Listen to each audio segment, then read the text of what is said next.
Good day everyone. We're going to change spark plug today.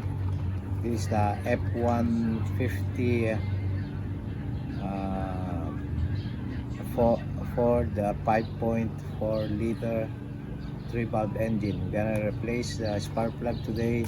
DIY spark plug change. If you're going to the mechanic and you're going to book an appointment for a replacement for the spark plug, is gonna cost you about 150 bucks. I'm not gonna do that. I'm cheap, so I'm going to do it myself. I got this NGK platinum alloy spark plug for half of the cost of the motor crop spark plug. So this is gonna cost me 80 bucks for 8 of them. For the motor crop, gonna cost you almost 200 bucks on it. Just like I said, I'm cheap. I'm doing it myself, and I'm buying aftermarket spark plug. So we're gonna need a few wrench. Gonna need 8 millimeter wrench and 9x16 spark plug socket, and we're gonna need a compressor to compress some of the cylinder. So let's gonna do it. See you later.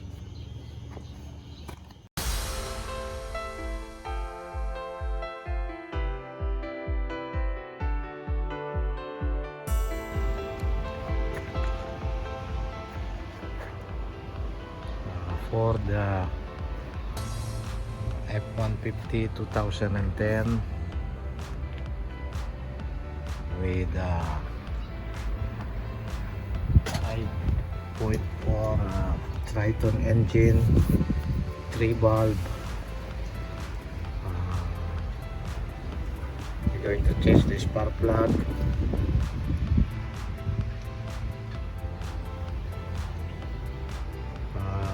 4 on the other side and another 4 on the other side.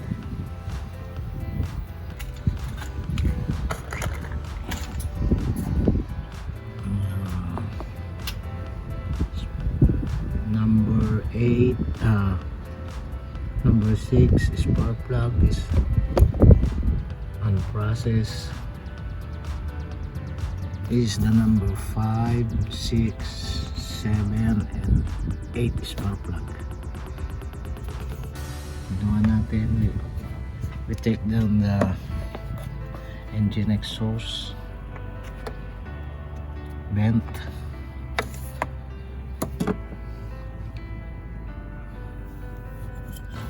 and the coil connector, electrodes. There's a 8mm bolt here. You have to take it off before the coil and boot can be removed, and the actual spark plug.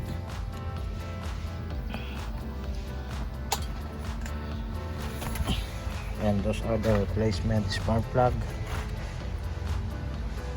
This is NGK platinum alloy spark plug. And here's the model stock number.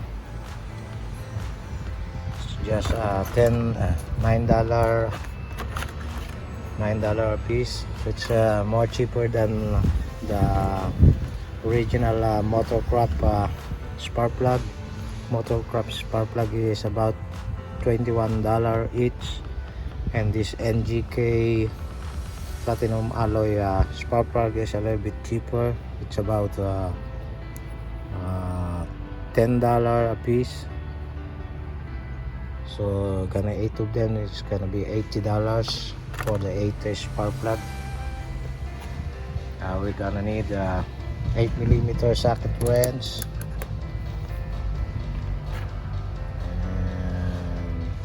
9 by gonna need 9 by 16 spark plug,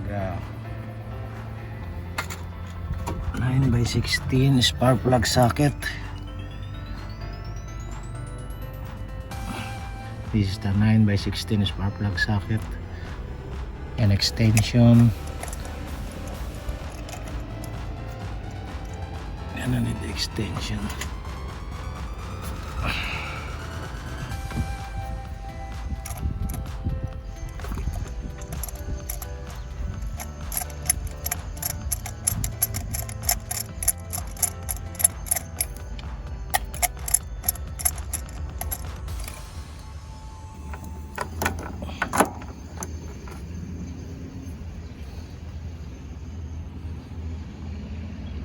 And this is the old spark plug that we took off on the engine, so rusty and old, probably ever since this truck bought new, they never changed it, so I have to change it now after 10 years. This is 2010, so it's gonna be 10 years, probably 10 years.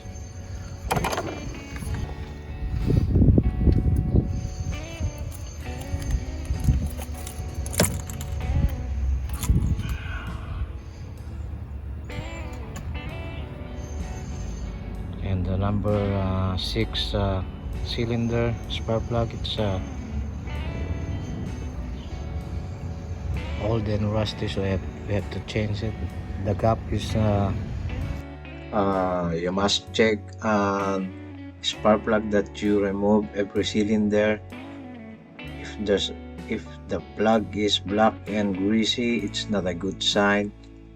It must be the engine oil is flooding the cylinder, and it's not it's cause bad burn or misfire on the cylinder. And if the plug is white and dry, that's a good sign.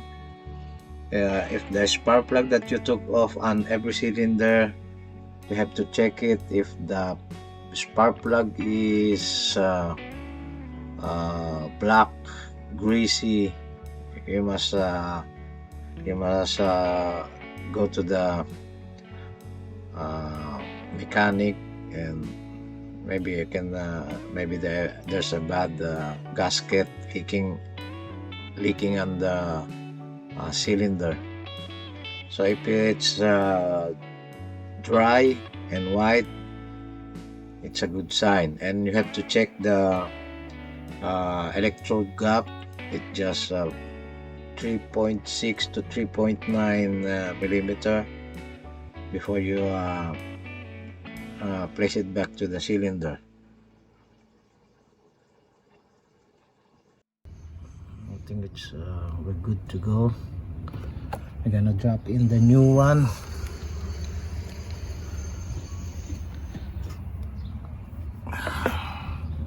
This is the new one, so we just drop it right away and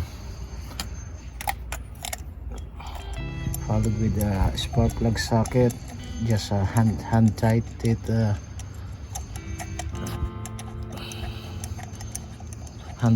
first.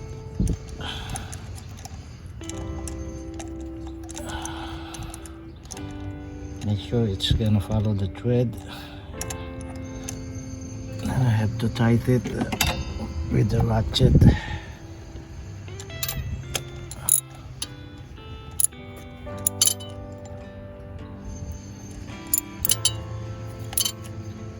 Just tighten it a little bit snug, not too tight, because you might gonna lose thread on it. And the connector, make sure we have to clean the boot before replacing it.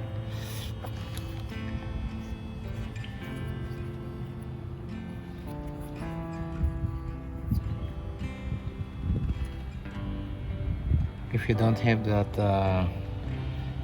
electric grease, you can put W40, little bit spray on the connector so it won't rust.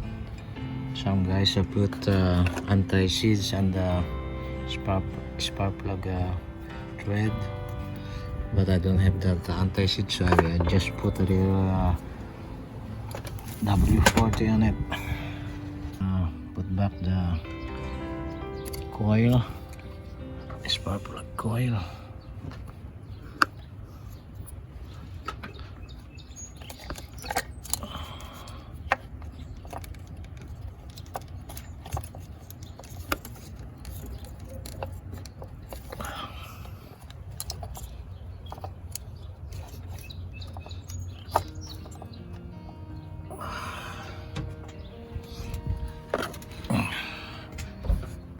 Put back the nut.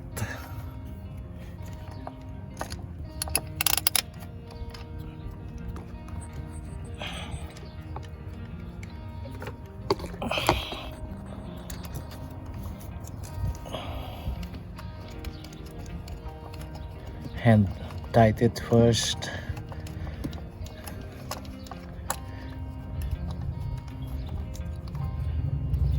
Okay.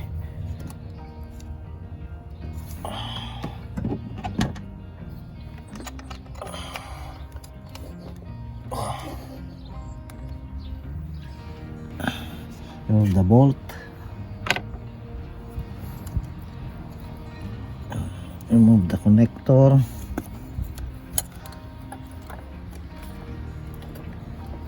Wiggle it a little bit for the spark plug boot and recoil electric coil.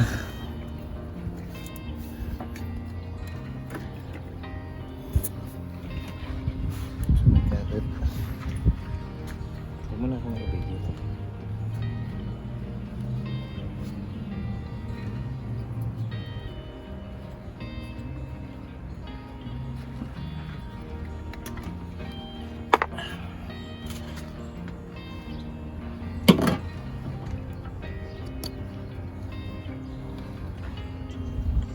When the spark plug is tight, I spray a little bit of W40 on the cylinder for removing the spark plug.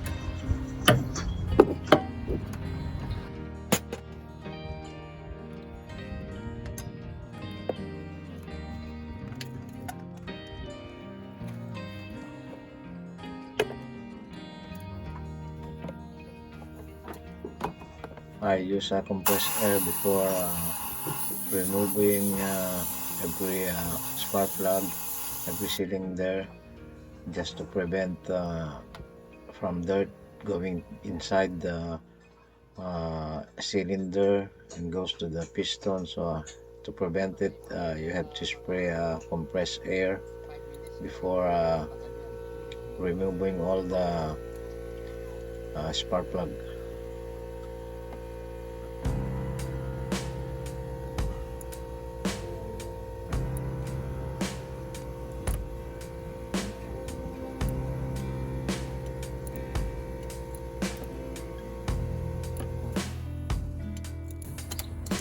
Number 7 spark plug.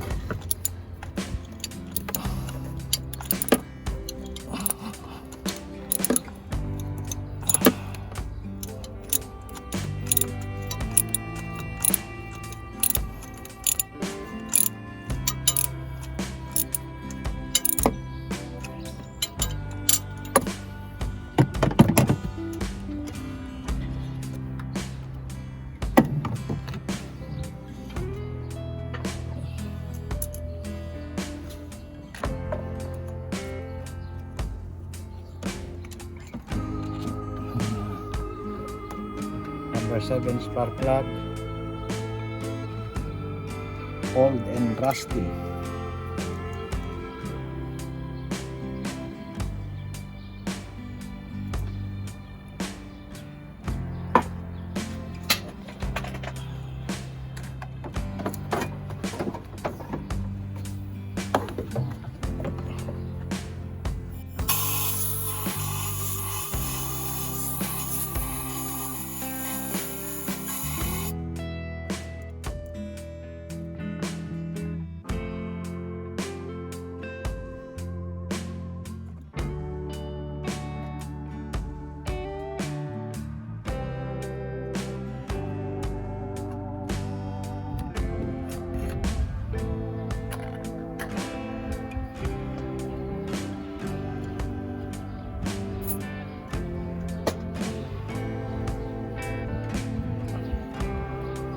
is the new replacement spark plug. Just drop it to the number 7 cylinder. Hand tight it.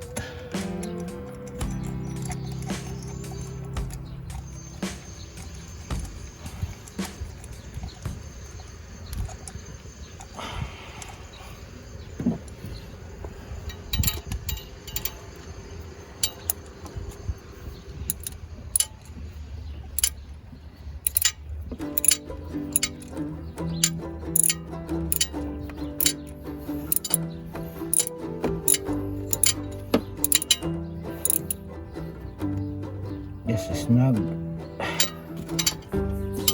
not too tight.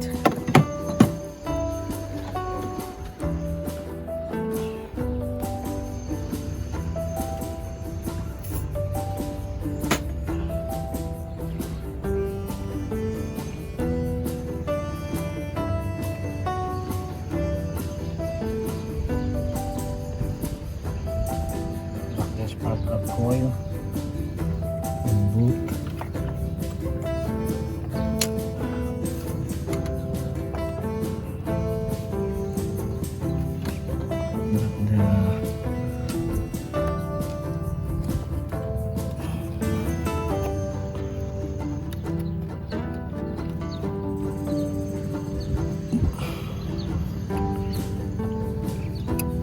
Bolt.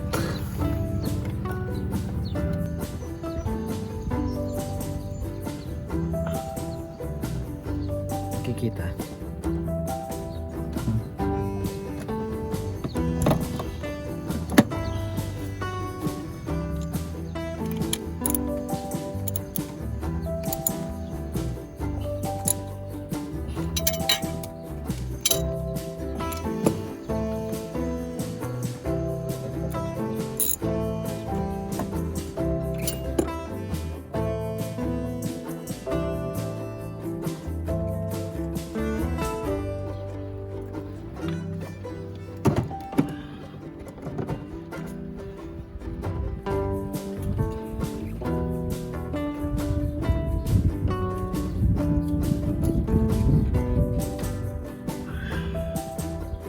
Last one, number 8 spark plug.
Electrodes,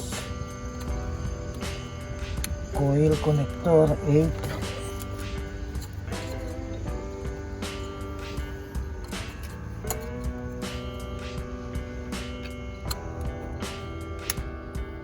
seven, 6, and number 5.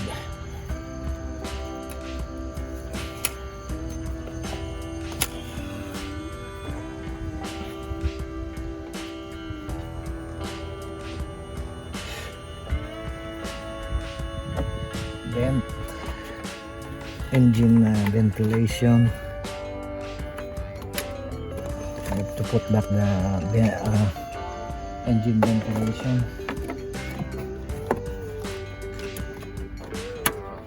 Just snap it. And the engine dipstick.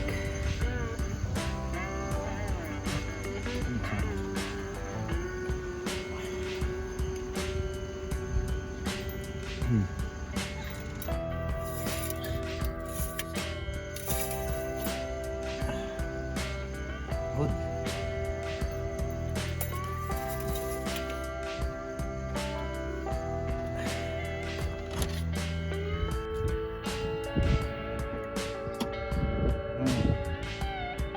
Okay.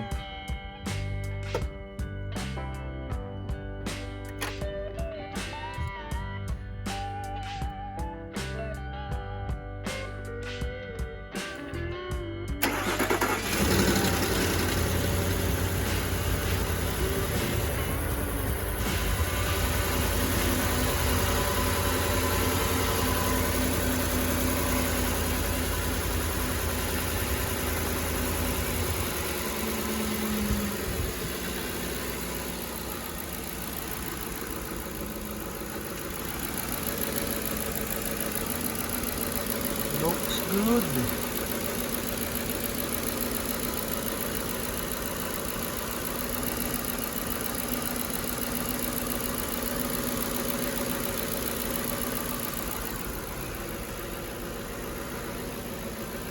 Okay naman.